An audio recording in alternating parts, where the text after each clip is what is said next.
क्या आप भी उन लोगों में से हैं जो बीमार पड़ने पर खुद अपने ही मर्जी से, अपने ही मन से दवा ले लेते हैं? तो ज़रा रुकिए। इस स्वयं चिकित्सा या सेल्फ मेडिकेशन की आदत एक बीमारी है जो अपनी बीमारी को दूर करने के बजाय मरीज को और बीमार कर सकती है। दरअसल लोग अपने पुराने अनुभव को देखकर, समझकर, पढ़कर, परिजनों से परामर्श कर, अपने दोस्तों यारों से बातचीत कर अपनी मर्ज़ी से दवाइयाँ खा लेते हैं, जबकि उन्हें उनकी बीमारी का सही निदान भी पता नहीं होता। और ऐसा पुरुषों के बनिस्बत महिलाओं में ज़्यादा देखने में आता है, क्योंकि महिलाएं कामकाज की व्यस्तता की वजह से, शर्म या झिझक की व्यवस्था की वजह से, या परिवार के अन्य लोगों को परेशान न करने की भावना से, या पैसे बचाने की भावना से अपना इलाज खुद ही कर लेती हैं, खुद ही दवा बना लेती हैं, बुला लेती हैं और खा लेती हैं। मगर यह कई बार काफ़ी गंभीर समस्या उत्पन्न कर सकता है, जैसे कि आप कमज़ोरी महसूस होने पर अपने आप से विटामिन या विभिन्न टॉनिक विज्ञापनों में पढ़कर खरीद लेते हैं, खा लेते हैं, जबकि आपको पता नहीं होता है कि आपको दरअसल किस चीज़ की कमी है, या आपको कमज़ोरी किस वजह से आती है, या विटामिनों में ऐसा कोई चमत्कार नहीं होता है कि जिसकी वजह से मरीज़ को कोई बीमारी भी हो और वह उस बीमारी की वजह से कमज़ोरी महसूस कर रहा हो और वह विटामिन उसकी कमज़ोरी दूर कर दे। तो आइए देखते हैं कि ये सेल्फ मेडिकेशन क्यों होता है, क्यों किया जाता है और इसके क्या दुष्परिणाम हो सकते हैं। यह मनुष्य की एक आम प्रवृत्ति है कि वह रोज़मर्रा की होने वाली बीमारियों जैसे दस्त लगना, कॉन्स्टिपेशन होना, पेट दर्द होना, बुखार आना, उल्टी या मतली होना, चक्कर आना, स्किन पर कोई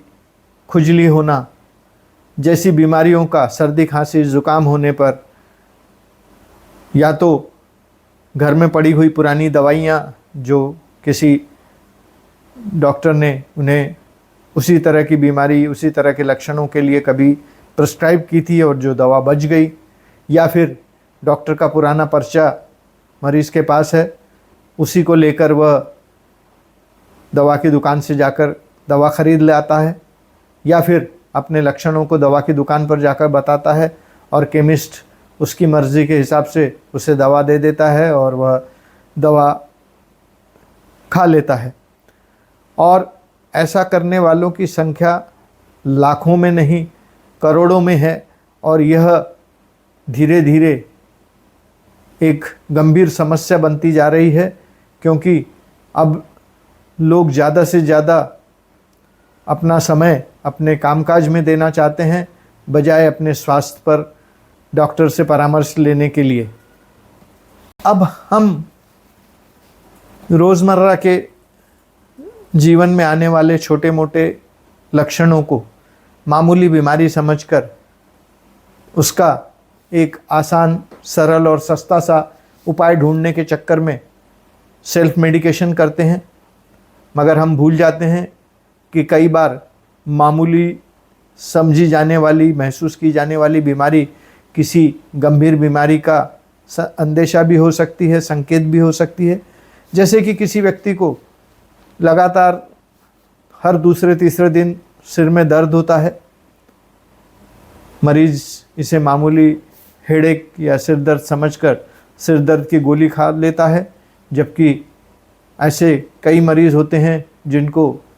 ब्रेन के भीतर कोई ट्यूमर हो, गांठ हो, या ब्रेन में सूजन हो, जिसकी वजह से उसे सिर दर्द हो रहा है, मगर मरीज़ चूँकि उसे मामूली सिर दर्द समझकर उसकी दवा खा रहा है,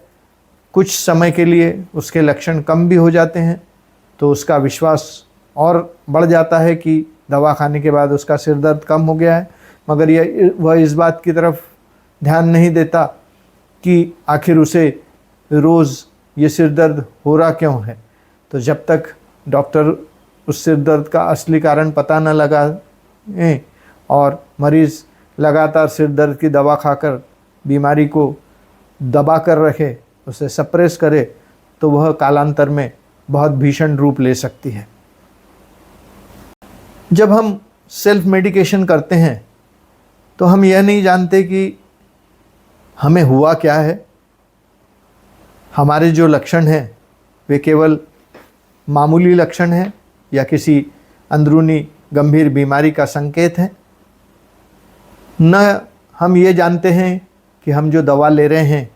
उसका सही डोज क्या होना चाहिए, उसकी मात्रा क्या होना चाहिए, वह किस समय ली जानी होती है चाहिए, कितनी बार ली जानी चाहिए, क्या खाली पेट लेनी चाहिए या पेट भरा होने के बाद लेनी चाहिए, उसकी डोसेज क्या है, और उससे ज़्यादा गंभीर बात है कि उसके साइड इफ़ेक्ट्स क्या हैं। क्योंकि जब आप लगातार सेल्फ मेडिकेशन करते हैं तो जो दवाइयाँ आपको राहत प्रदान कर रही हैं वो कालांतर में आने वाले समय में आपको ऐसी कई भीषण बीमारियों का सामना करवा सकती है जिसको लिए आपको उम्र भर पछताना पड़ सकता है। जैसे कि दवा का असर कम होना। यदि आप लगातार एंटीबायोटिक्स खा रहे हैं तो उस एंटीबायोटिक का असर धीरे धीरे कम होने लगता है, और जब आपको डॉक्टर आपके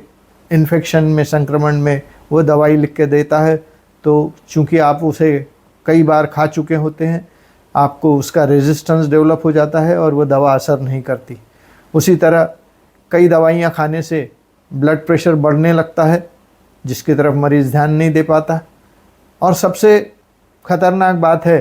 कि दवाइयों के लगातार लंबे समय तक सेवन करते रहने से आपकी किडनी को भी भीषण नुकसान पहुंच सकता है या वह परमानेंटली डैमेज हो सकती हैं। तो जब आप स्वयं चिकित्सा करें तो इस बात का ध्यान रखें कि जो आप दवाइयाँ ले रहे हैं वे वाकई में आपके लिए फ़ायदेमंद है या आगे चल के वे आपको बहुत बड़ा कोई झटका देने वाली हैं। आइए देखते हैं सेल्फ मेडिकेशन किन बीमारियों में सबसे ज़्यादा किया जाता है। तो वे बीमारियां हैं बुखार, बदन दर्द या सिर दर्द, कब्ज़, डायरिया या दस्त लग जाना, बर्थ कंट्रोल पिल, सेक्स से संबंधित दवाइयाँ जैसे वियाग्रा या अन्य बाज़ार में मिलने वाले सेक्स टॉनिक की, सर्दी खांसी ज़ुकाम की, इसके साथ ही पेट दर्द, मासिक धर्म के समय पेट और कमर में दर्द होने के वक्त, और हाथ पैरों में जलन या दर्द होने पर जो दवाइयाँ ली जाती हैं उनका सबसे ज़्यादा सेल्फ मेडिकेशन किया जाता है। और आप इस भ्रम में न रहें कि सेल्फ मेडिकेशन केवल एलोपैथी दवा में ही किया जाता है। आयुर्वेदिक, होम्योपैथी, यूनानी और अन्य उपलब्ध सभी होलिस्टिक मेडिकेशन में भी स्वयं चिकित्सा की जाती है। मगर और यह भावना के साथ होता है कि इन दवाइयों के कोई साइड इफ़ेक्ट्स नहीं होते हैं, केवल एलोपैथिक दवाइयों के ही साइड इफ़ेक्ट होते हैं, होम्योपैथी आयुर्वेदिक दवाइयों के कोई साइड इफ़ेक्ट नहीं होते। मगर आपने यह नहीं भूलना चाहिए कि न्यूटन्स थर्ड लॉ हर जगह लागू होता है कि action and reaction are equal and opposite. यदि कोई दवा एक्शन कर रही है तो उसका रिएक्शन होना लाजमी है। तो आप इस मुगालते में, इस भ्रम में न रहें कि होम्योपैथिक दवाओं का कोई साइड इफ़ेक्ट नहीं है, वो कोई आपको नुकसान नहीं पहुंचाती, या आयुर्वेदिक दवाइयाँ सेफ़ हैं, क्योंकि हर दवा को लेने का तरीका, उसके डोसेज, उसके लेने की अवधि, उसे किस मरीज़ को किस समय कितने बार दी जानी चाहिए, इस सब का ज्ञान होना आवश्यक है। केवल दवा बाज़ार में उपलब्ध है, इसके लिए आप अपने मनमाने तौर से उसका इस्तेमाल कर रहे हैं तो यह आपको बहुत बड़ी परेशानी में डाल सकता है। अब सेल्फ मेडिकेशन से होने वाले नुकसान को जानते हैं। जब आप सेल्फ मेडिकेशन करते हैं, आपको पता नहीं होता कि उस दवा के क्या साइड इफ़ेक्ट हैं या उससे क्या बुरा असर पड़ सकता है। तो साइड इफ़ेक्ट्स के रूप में आपको कब्ज़ हो सकती है, डायरिया हो सकता है, मुंह सूखना, बहुत ज़्यादा प्यास लगना, घबराहट होना, उसी के साथ में कंपकपी होना, स्किन पर चकत्ते उभर आना, रिएक्शन हो जाना, ड्राउजीनेस, हमेशा एक खुमारी रहना या फिर जी मिचलाना, उल्टी हो जाना,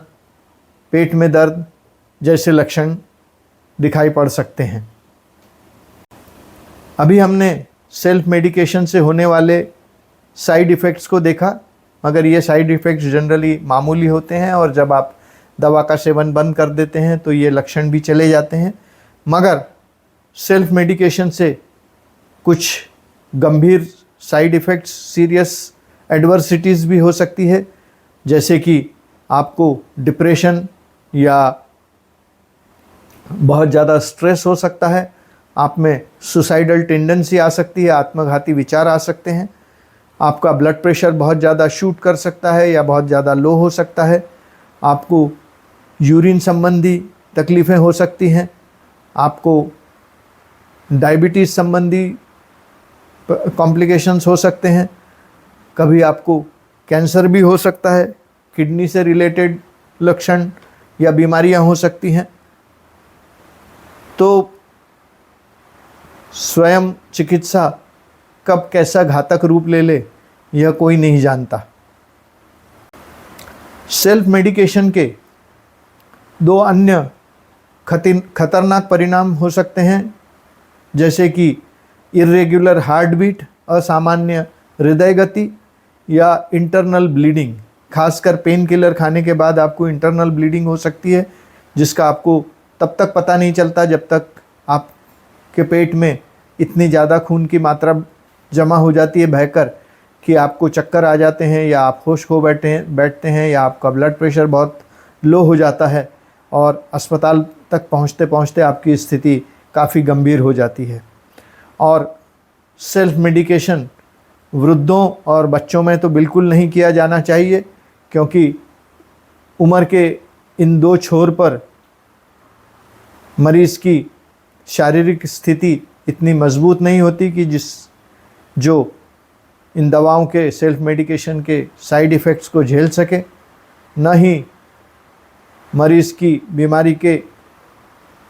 असली कारण का पता लग सकता है, क्योंकि बच्चे अपनी तकलीफ़ का ठीक से मुज़ाहिरा नहीं करते, उसका बयान नहीं कर सकते। उसी तरह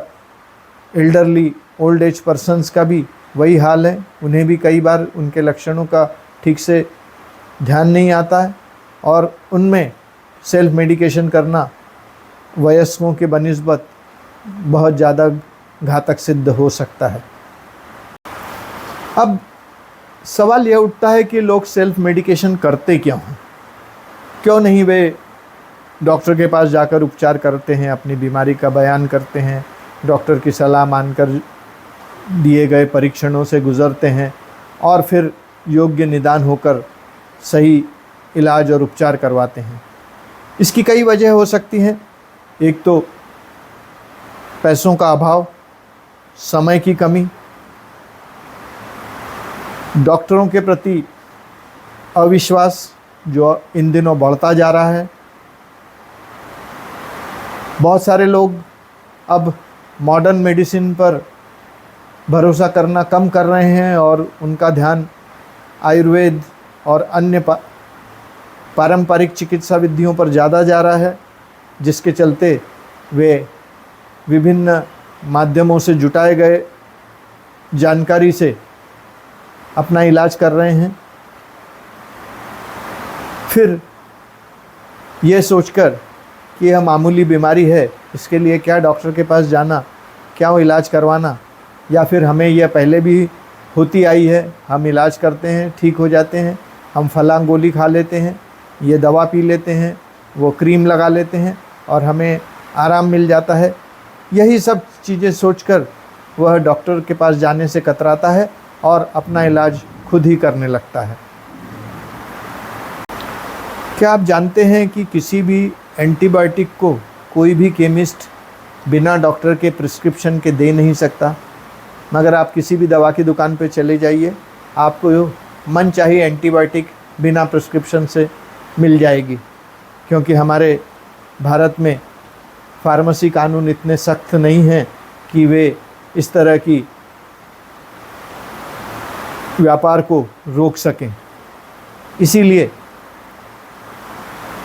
हम एंटीबायोटिक्स भी अपनी मर्ज़ी अनुसार ख़रीद लेते हैं। हम वही एंटीबायोटिक ख़रीद लेते हैं जो पिछले बार डॉक्टरों ने दी थी। हम यह नहीं जानते कि उस समय आपको किस तरह का इन्फेक्शन था और अभी आपको किस इन्फेक्शन की वजह से वही लक्षण पैदा हो रहे हैं। आप डॉक्टर से ज़्यादा दवा की दुकान वाले पर विश्वास करते हैं, क्योंकि वो आपसे अलग से कोई फ़ीस नहीं लेता। और दवा की दुकान वाले भी जब मरीज़ उनसे कोई दवा मांगता है तो जिस दवा में उन्हें सबसे ज़्यादा मुनाफा हो या जो दवा उनके पास बिक नहीं रही हो या जो दवा नियर एक्सपायरी हो, उसे वो मरीज़ को देकर चलता कर देते हैं। अब इस व्यापारिक भावना के पीछे मंशा सभी को पता है, मगर फार्मेसी कानून में ऐसे कई प्रावधान हैं जिसमें इस तरह के सेल्फ मेडिकेशन को बढ़ावा देना एक अपराध माना गया है। उसी तरह पेन किलर्स, गैस दूर करने वाली दवा, tonic, protein supplement, food supplement, धड़ल्ले से आपको बाज़ारों में medical store, general store, super बाज़ार और मॉल्स में भी आसानी से प्राप्त हैं, जिसके लिए आपको किसी प्रिस्क्रिप्शन की ज़रूरत नहीं है। यदि आपको सर्दी हो गई है और आप इसे इन्फेक्शन समझकर एंटीबायोटिक्स खाते हैं, तो आपको पता होना चाहिए कि 99% सर्दी वायरल इन्फेक्शन की वजह से होती है और आप जो दवाइयाँ खाते हैं वो एंटीबायोटिक्स होती हैं जो बैक्टीरिया के अगेंस्ट काम करती हैं। कोई वायरस के अगेंस्ट काम नहीं करता, तो इसलिए अगर आपको वायरल इन्फेक्शन है और आप बैक्टीरियल इन्फेक्शन की दवा खा रहे हैं तो आपकी बीमारी दूर कैसे होगी। यही नहीं, आपको यह नहीं पता होता है कि आपकी उम्र और वज़न के लिए आपके लिए एंटीबायोटिक का क्या डोज़ ऑप्टिमम है, सही है, क्योंकि एक एंटीबायोटिक 250 मिलीग्राम की भी हो सकती है, वही एंटीबायोटिक 500 की भी हो सकती है और 750 मिलीग्राम की भी हो सकती है। आपको यह नहीं पता होता है कि आपके लिए आपकी उम्र के हिसाब से, आपके इन्फेक्शन के हिसाब से, आपके बॉडी वेट के हिसाब से आपके लिए कौन सी एप्रोप्रिएट ऑप्टिमम एंटीबायोटिक डोज़ है। उसी तरह एंटीबायोटिक लिए जाने पर उसका एक कोर्स करना होता है। भले ही आपको लक्षणों में कमी आ जाए, आप राहत महसूस करें, पर आपको वो कोर्स करना ज़रूरी है, क्योंकि यदि आप वह कोर्स पूरा नहीं करते हैं तो हो सकता है कि कुछ मात्रा में बैक्टीरियल इन्फेक्शन या संक्रमण आपके शरीर में मौजूद रह जाए और कालांतर में जब आपका बॉडी रेजिस्टेंस कम हो, आपकी इम्यूनिटी लो हो, आपको वह फिर से अटैक करे। तो इसके लिए एंटीबायोटिक्स का स्वयं चिकित्सा के रूप में कभी भी इस्तेमाल ना करें। उसी तरह कफ सायरप में बेनाड्रिल कफ सायरप का नाम बड़ा मशहूर है, आपने भी सुना होगा। अब इसे प्रारंभिक रूप से खांसी की दवा के रूप में पेश किया गया था, मगर इसमें जो मौजूद घटक थे, इंग्रेडिएंट्स थे, उसमें लोगों को सुस्ती आती थी, नींद आती थी, बेहतर महसूस होता था। धीरे धीरे लोगों ने उसे एक नशे के रूप में इस्तेमाल करना शुरू कर दिया और वे उसके इतने आदी बन गए कि जैसे कोई शराब या सिगरेट का आदी हो जाता है, उसी तरह लोग इस टाइप के कफ साइरप जिसके अंदर कोडेन और अन्य माइल्ड मादक नशीले पदार्थों का समावेश रहता था, उसे धड़ल्ले से अपने नशे की ज़रूरत पूरी करने के लिए इस्तेमाल करने लगे। तो यह भी एक सेल्फ मेडिकेशन का दुष्परिणाम है कि ऐसी कई दवाइयाँ हैं जो आपको राहत प्रदान करती है, आपको खुमारी में रखती है, आप उससे बेहतर महसूस करते हैं, न केवल शारीरिक रूप से बल्कि मानसिक रूप से भी।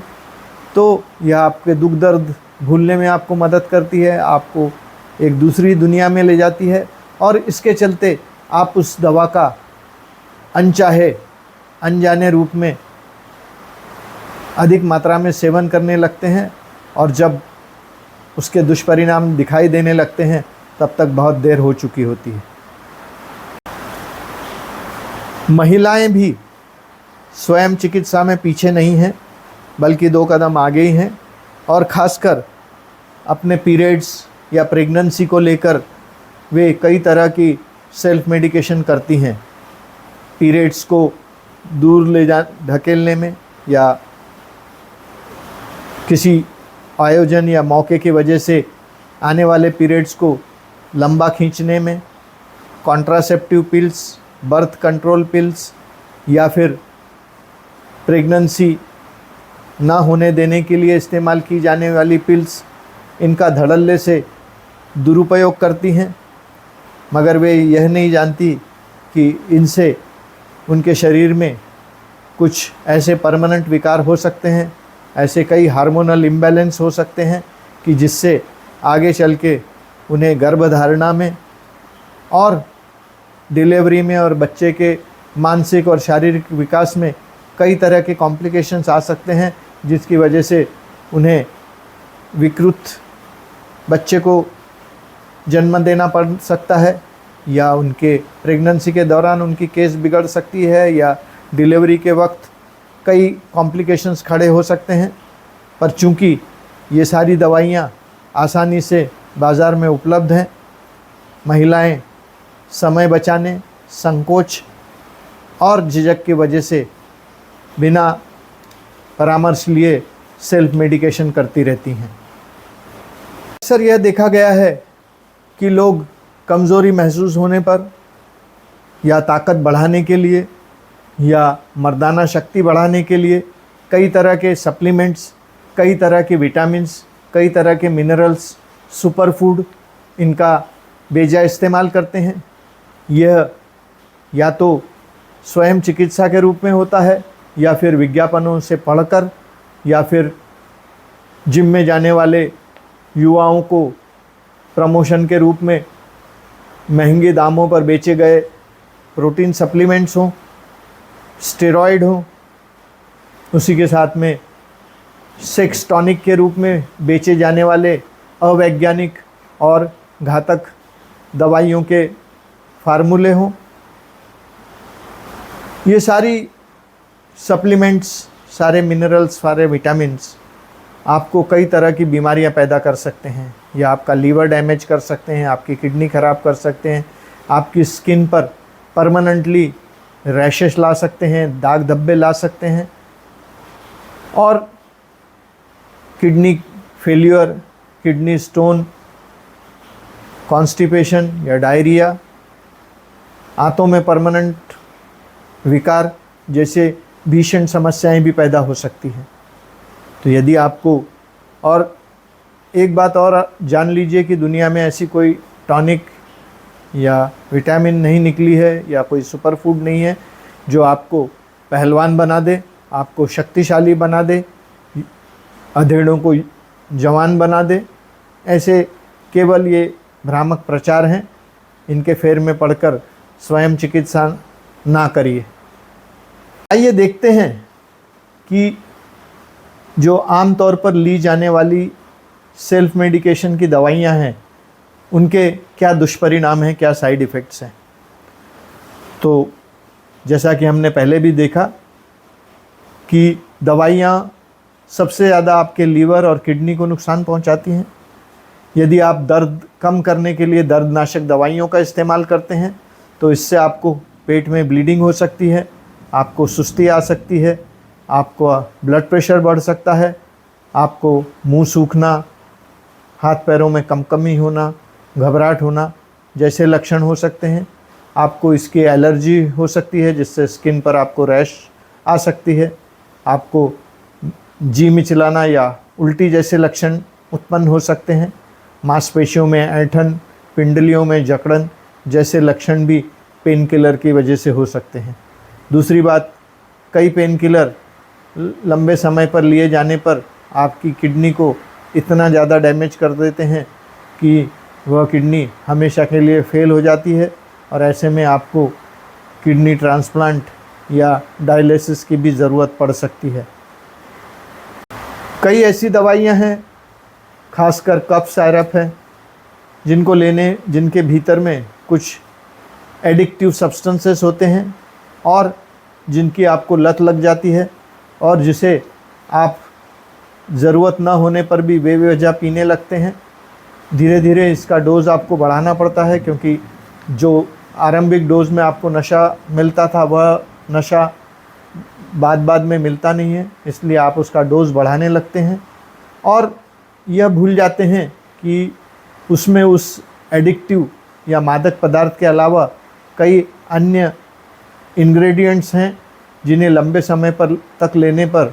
कई तरह की परेशानियां, बीमारियां और कई तरह के परमानेंट कॉम्प्लिकेशंस पैदा हो सकते हैं। उसी तरह कई दवाइयों से स्किन एलर्जी, जिसमें लाल दाने उड़ जाना, खुजली होना, चेहरे और हाथ पैरों पर चकत्ते या ब्लेमिशेस आ जाना, फिर आँखों के सामने अंधेरा आ जाना, बाल झड़ना, स्किन का कलर मटमैला हो जाना या ब्लैकिश हो जाना, ये सारे लक्षण भी आपको दिखाई पड़ सकते हैं। अब अक्सर लोग कब्ज़ दूर करने के लिए कई तरह के चूर्ण, laxative, purgatives, stool softener self medication के रूप में खा लेते हैं, मगर इनके लंबे समय तक इस्तेमाल करने से आपको आंतों संबंधी कई बीमारियां हो सकती हैं, जैसे कि आपको आंतों में परमानेंट सूजन पैदा हो सकती है जिसे कोलाइटिस कहा जाता है, जिससे आपको लगातार डायरिया होता रहता है। आपको डिहाइड्रेशन हो सकता है क्योंकि आपके शरीर के इलेक्ट्रोलाइट्स मोशन में बह जाते हैं। कई बार आपकी आंतों में छाले हो जाते हैं, आपकी आंतों की हलचल मंद हो जाती है, आपको उन लैक्सेटिव की डिपेंडेंसी आ सकती है, अर्थात जो लैक्सेटिव का 1 चम्मच का डोज़ आपको दूसरे दिन अच्छी तरह से पेट साफ़ करवा देता था, अब आपको उसके 2 चम्मच या 3 चम्मच लेने की ज़रूरत पड़ती है या फिर आपको वह दवा असर ही नहीं करती। उसी तरह आपको continuous diarrhoea, anal fissure, piles, इस तरह की भी बीमारियां लगातार लिए जाने वाले लैक्सेटिव के ओवर यूज़ या एब्यूज़ की वजह से हो सकती है। सेल्फ मेडिकेशन के कुछ अन्य नुकसान इस प्रकार हैं कि कई बार अगर आप 2 विभिन्न दवाइयाँ एक साथ ले रहे हैं तो हो सकता है कि उन दवाइयों का आपस में इंटरेक्शन हो रहा हो और वो इंटरेक्शन आपके लिए नुकसानदायक हो, क्योंकि कई दवाइयाँ आपको भोजन से पहले लेने के लिए कही जाती हैं, कई दवाइयाँ भोजन बाद लेने के लिए कही जाती हैं,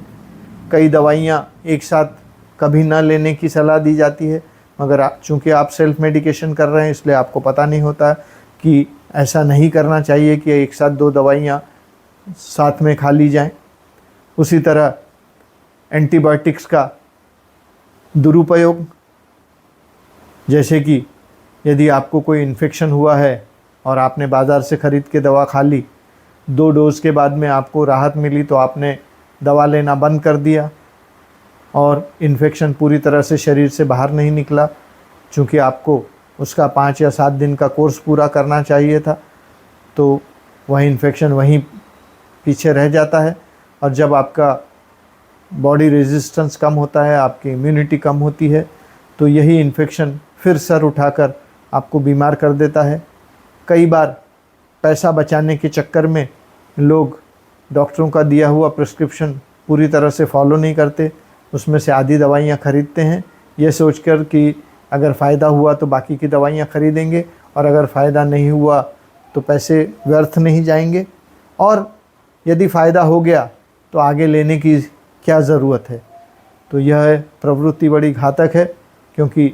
हर दवा का एक निश्चित डोज होता है, निश्चित अवधि होती है।